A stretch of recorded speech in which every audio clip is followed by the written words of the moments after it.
All right, chat. Just got off work, fresh off the clock. Just got the shower, made me a meal. My boy Prime Larry Bird dropped. So here we are. I ain't got no shirt on. This is the first video without my shirt. Bro, it's hot as fuck. It is what it is.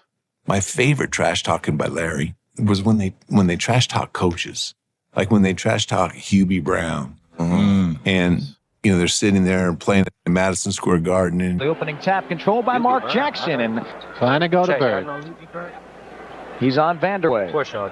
Inside he goes, stops, fade away, 2. I remember him telling Hubie Brown as he's walking to the sidelines, and he says, so the whole bench can hear him, right, and go like, Hubie, this all you got for me tonight? Like, you got no one else that can guard me? This is getting ridiculous. Double teamed, looks way out to Dennis. Little touch pass to Larry. Got it. Larry Bird. Here's Bird, has cheeks on him. He'll shoot it and hit it. Hubie, are you serious? This is the only guy that you got that can guard me? And the whole bench hears it. And, I'm just sitting there smiling and laughing. But Larry's so confident in his game, and Hubie, puts Johnny Newman in the game. And then Hubie would put in, like, Johnny Newman would be running in the game. He goes, wait, are you serious? That's the guy you're putting on me? Larry, are you serious? That's what you got? Trash talking coaches is next level. Bird off the pick. He throws the jumper up and nails it. Well, that was Newman. Bird likes to answer. Bird off balance, puts it up and hits it. 3-point field goals at this point. He needs a few more. Bird now puts up a 3. Hit it! Yes. 3 points for Larry Bird. Bird says shoot it to McHale. Now he goes by Newman. Yeah, they're putting it away now. Simply have too many weapons to go to. That was hard. But it was those subtle things that he said that were just, they were so funny, but we loved it. Even the other bench, even Hubie's team in New York is like laughing at Bird's trash talking.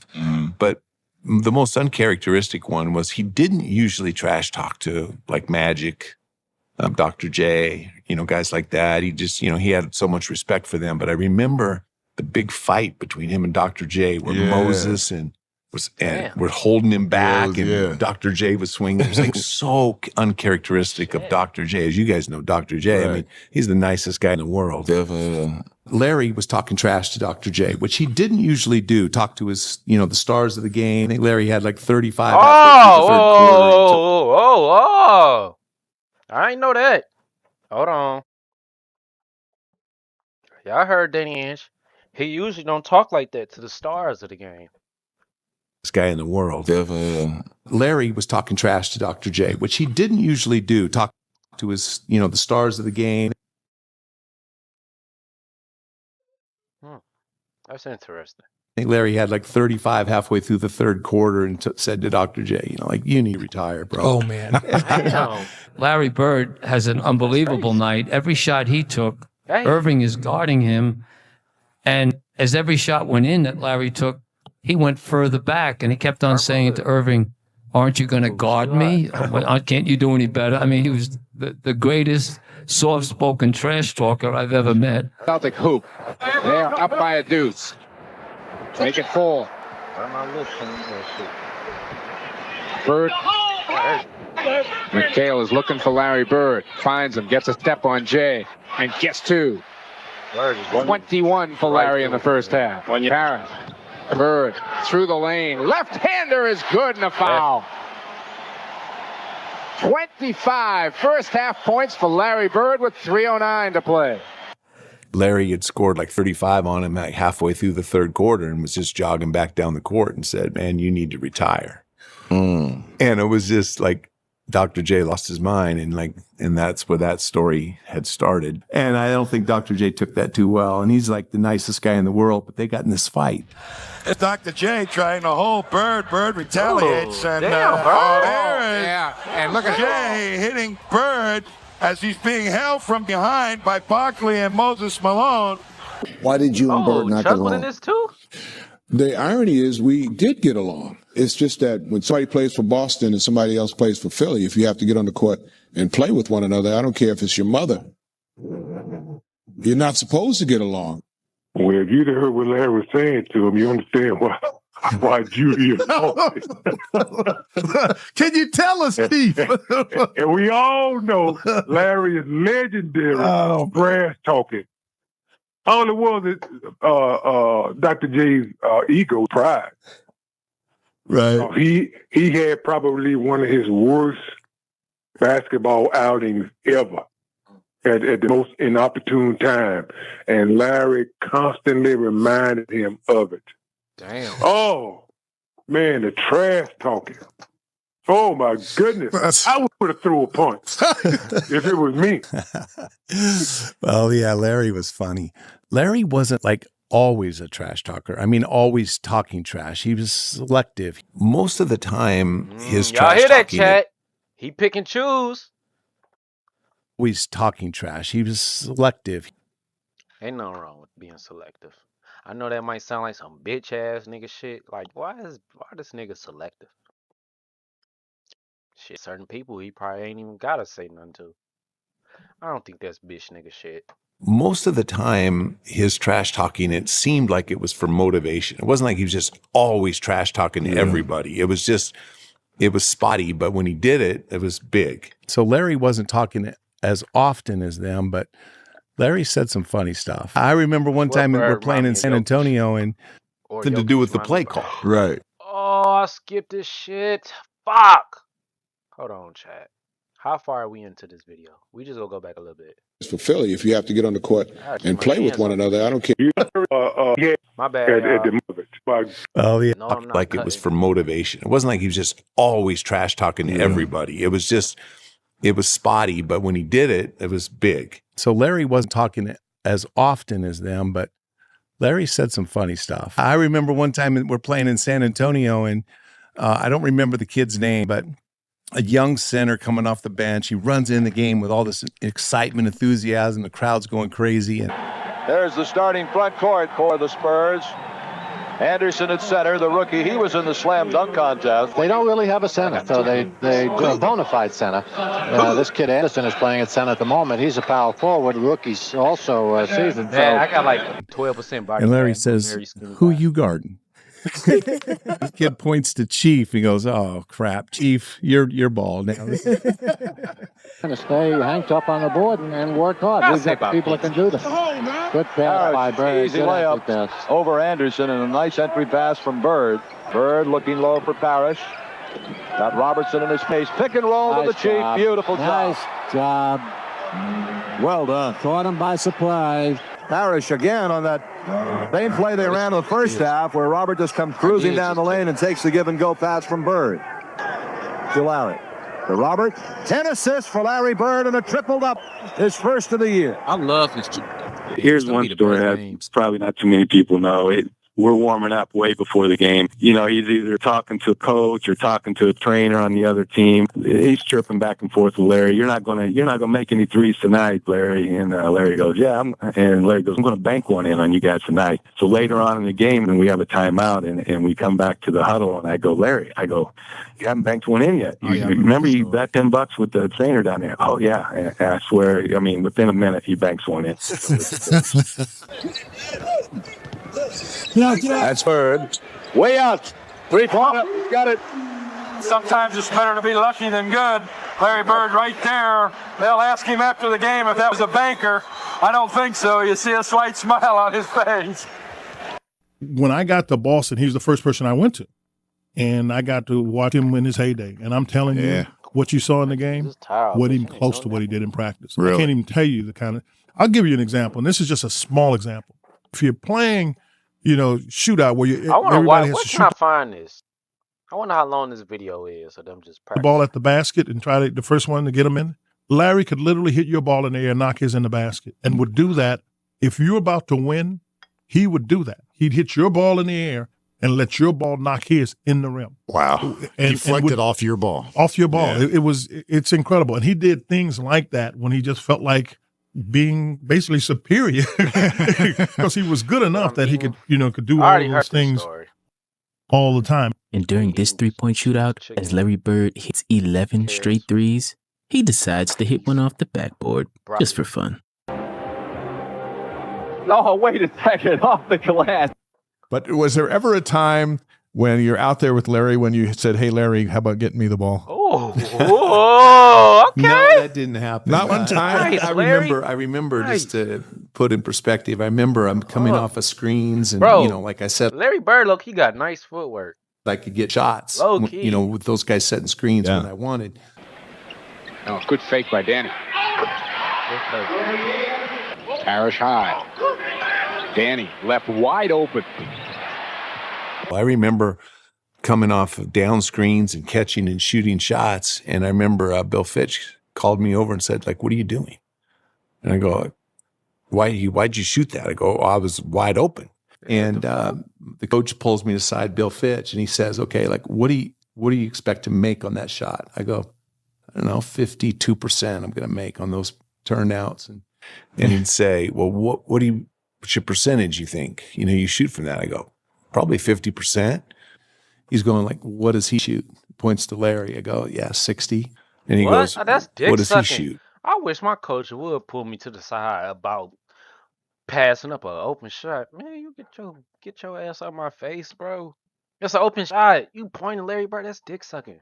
He points to Bird. I go, "Yeah, probably 60. He goes, "What does he shoot?" He points to McHale. He goes, 60. He goes, "What about him?" Me and Clutch 60. would've been What into about it. him? Yeah, probably 60. All three of them. Yeah. It's like, do you get my point? Like, we don't need 52% shots. Coming off of down screens. Because hell no. you throw the ball inside. With 38 seconds left to play in the first half. Bird flashing off the pick, rolling in. Whoa! Think he wanted that one serious on that one, didn't he? Winning is what it's all about, and changing your game to win and conform to what's best for your team. I did have a good time. I think I scored probably my 10 highest scoring games of my career were when Bird didn't play or McHale or both of them didn't play. Okay. DJ taking his time, finds the hot hand Ainge. And that was really moving the defense around. Danny. Down. The heck, shoot it, Danny. Danny probably was gonna always be cold, but Ainge just taking the heard clock his down. numbers go up. Come on, Danny, do it. Bird in them. Get a three. Get a three. Get a three. And Andrew still balling. Chat, Andrew still balling even with Bird now. Just not better than Bird now, but So we used to have shoot around and like bet on those shots. Like, I get 10 of Larry's shots tonight if I make a shot. Larry's not playing. 3 of his McHale shots, and so that was those were fun games. And so like it just kind of changed me, but it was right. If you're gonna try to win, like those guys are just so special. They have to have the ball. Dennis, he told me this one story. We were playing, I guess it was in 84, 85, one of the series, but Casey Jones was drawing up a play. And Larry was kind of like watching. And then finally Larry said, "Hey, coach, give me the fucking ball till everybody get out the way." Ooh. I love that story because that's dominance there. That's some shit only great ones say. We're in overtime, tied at 123. I remember Casey drawing up the play for coming out of the huddle. And Larry turned and said, "You guys want to win the game? Just give me the ball and get out the way." But here's Henderson with it. Yeah, I remember. 18 on the shot clock. I think the Celtics will use most of the clock here. What happened? Nearly a steal by Worthy. Dennis Johnson with Cooper all over him. He can't do a thing. Bird turnaround hits. And the Boston Celtics have even this NBA World Championship Series at 2 games apiece. And those who are writing the obituary can just pause. Larry Bird made so many game-winning shots in his career, but hitting one over his arch-nemesis Magic Johnson in Game 4 of the NBA Finals made the taste of victory that much more sweet. One game we played the Lakers in the Forum, and was fortunate enough to win at the end. And it's grill. There's a lot of fans around, and when we won games on the road, we tend to stay a little bit longer and celebrate. Ooh. I was very quiet and very humble that day, and I was looking out the window, and I happened to see Irvin walking across the parking lot to his car. And I just watched him. I could see the pain on his face. Damn. The look in his eyes that he was a beaten man that day. So if my thoughts in my head, my other teammates were talking, doing their own thing, I was just watching him. I said, "Suffer, baby, suffer." The thing that stands out is his confidence. I always consider myself a confident player, but Larry was an entirely different level. I saw playoff games where, we're trying to exploit a matchup against Marcus Johnson. And yes, Marcus Johnson will be playing, but he is in the lineup with a hyperextended right knee, and it's a question of how long, how effective he will be tonight. Bird has a tendency to make everybody else go down a notch. Bird draws the foul and counts. Take a look at the pump fake. Gets Marcus up in the air, steps back, leans in, gets the contact, and still has the strength to kiss it off the glass. McHale's having an amazing game against Milwaukee, so we're running a post-up for him. McHale, the turnaround, and he's got 12 off the bench. McHale working on McKeskey, ball away. Boy, Kevin McHale has been some kind of tough. And so I set a cross screen for McHale, comes in the post, I come off a down screen, and I look up and I go, he ain't passing the ball. He's just holding the ball, like looking at McHale in the post like this, and then boom, just shoots a three and makes it. Bird sets for three. He's there. He does it.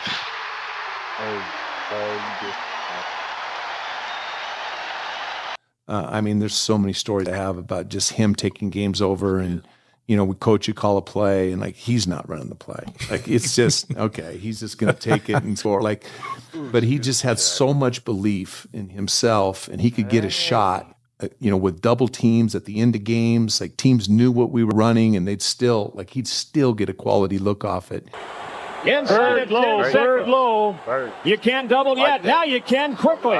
Bird's jumper, good with 3.6 seconds left. Larry Bird gives the Boston Celtics a 2-point lead.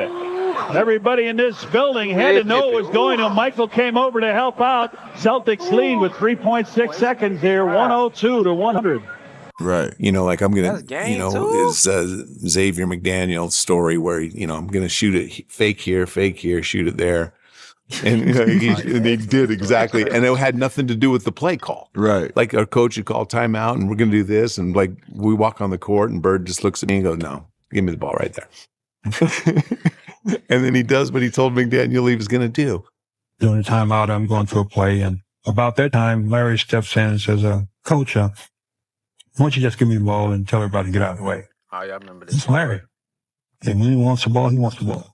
After the timeout, we walked back on the court, and then Xavier was guarding him. So he tells Xavier, he says, I'm getting the ball. So the game is tied Look at at the clock. 102. Celtics have the ball. And with Larry, Shot clock is off. Was on the 10 seconds. And we came back out of the timeout. Larry said, I'm going to get it right here, X, and I'm going to shoot it in your blinking face. Chat, y'all going to get this video literally like 12 hours from the Spud Webb video. It is 11:26.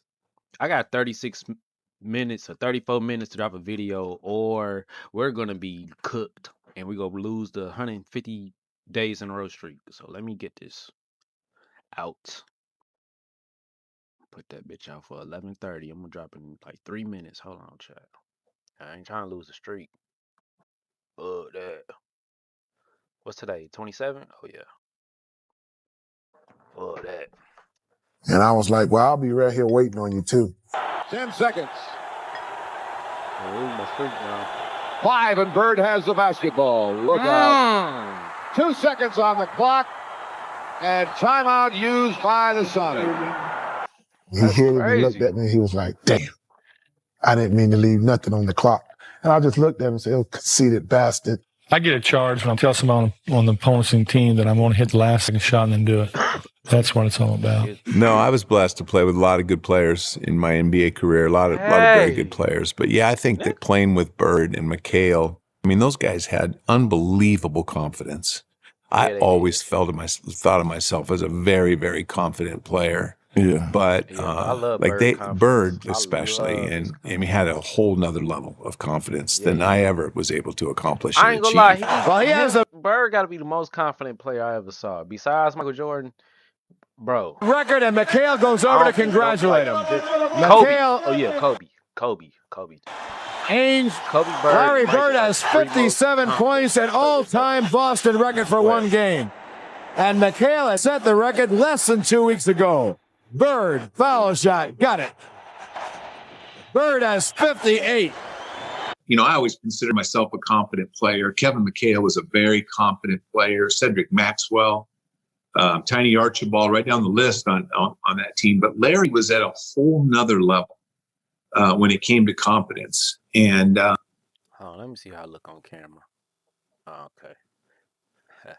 I look cool. I got a gun right here. Bow! Bow! Bow! Bow! Bow! I mean, he really, really believed that he was a great player and really believed he could score on anybody at any time, double teams, anything. And he had an array of shots. He had a variety of step backs and in betweens and left hand and right hand. And it's pretty incredible. And with 3 seconds, Bird will try another jumper and hit it at the buzzer. Bird has 60 points. Larry Bird scored 60 points. Look at the Boston players mob him. Larry Bird scored 60. It is the greatest shooting exhibition I've ever seen in my life. Larry Bird, one more impossible shot after the other. It's just one of those days where you walk away and understand how great the NBA players are, but then the superstars, what a different level they're at. My first game in the NBA, Bill Fitch called a timeout and he diagrammed the play, and I was supposed to cut off the high post and post up for a second and go across and set a pick. Well, I came off the pick and I was wide open and I stood there waiting for the ball. I had a smaller guy to post up and Larry just waved me out of the way saying, "Get out of here, get out of the way." And from that time I learned to run Larry's play, not the coach's play. I'm really grateful for having had the chance to play with Larry. He taught me a great deal about the game of basketball. He taught me how to prepare for games. He was a great example to me in how he approached his job and the professional that he was. And besides all the great things I learned on the court, the passing and the shooting and all those things, Larry was a great example. And I feel very blessed to have had the chance to play with Larry Bird. Everybody had that Jerry curl back in the day. My granddad had that, man. That's your boy Cal, man. This is my first shirtless video. I just got the shower, so I was go with my white tee at. I was gonna throw the white tee on, but nigga, I'm still hot. But next video we will be watching a game, and y'all will get this tee. So yeah, man, I'm gonna try to get back on the games. This week I'm gonna low key try to finish that Michael Jordan series out. Now, Bird, I ain't gonna lie, chat. I probably won't watch another Bird game until either one, y'all just want a Bird game badly. Even though I want to watch all his games, we got to get through one player at a time. So we gotta do Jordan. Once we do Jordan, we'll finish Bird. But I'm gonna try to dibble and dab with Bird games here and there. I can't make no promises. All I can say is I'm gonna try to get a Jordan game in every week. I'm gonna try to finish that Michael Jordan series out. Like with the next 4 to 5 uploads, we should have finished that Bulls versus Knicks, man, and we should be cause what year we in? 89. Yeah, we in 89. Then we got to do 90. Then we get the finals. But that's Michael Jordan. This is Larry Bird. This is Danny Ainge telling his story, man. Shout out to Danny Ainge, man. Great player. Look at Rod face back there. But it's your boy Cal. Thank you guys and girls for watching. And I will catch y'all in the next one. Peace.